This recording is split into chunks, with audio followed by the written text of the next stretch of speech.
Primordian Briar is one of those skins I can't quite make my mind up about. Her story is that she's a failed Primordian science experiment. She was supposed to be like Aatrox, but developed an accidental curiosity about humans instead of just murderous bloodlust. She has escaped to join Anima Squad instead. She's sort of an Ariel from the Little Mermaid riff. She wants to be where the people are and so on, but she's a version of Ariel that sometimes might eat people, which is an interesting way to go with that. And okay, cool, that all works, I get it, but then what's with the costuming?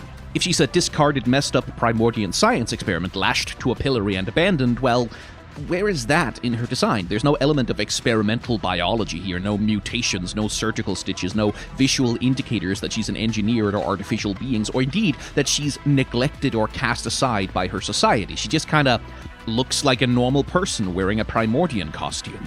On the other side of the coin, her desire to be in the human world is also kind of missing from the design itself. Like, I wish she was wearing at least some Anima Squad gear to indicate that that's her affiliation, especially some Anima Squad gear that stands out from her base design and contrasts with it to highlight the difference between who she is and what she's chosen to be. That would do something to tell the story of that part of her. The obvious opportunity is to replace her crop top jacket or her shoes with tech white Anima Squad aesthetics, or hell, make her pillory a piece of Anima Squad gear that they created to help her control her bloodlust so she can fit into human society. As it is, all of her costuming is just Primordian, with no indication of her decision to live life a different way. The story concept behind her is really fun and I like it, but absent either visual indications that she's hated and neglected and rejected by the Primordians, or visual indication that she's loved and accepted by Anima Squad, none of it comes through or does anything for her design, and she just, again, kinda looks like a person in a Primordian costume.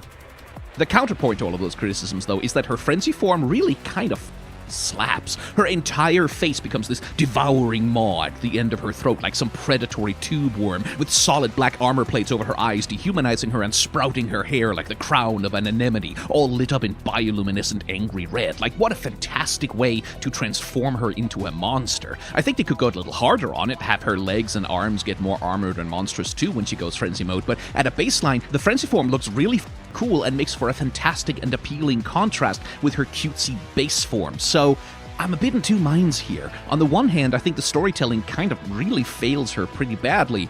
On the other hand, goddamn, but she does look cool though.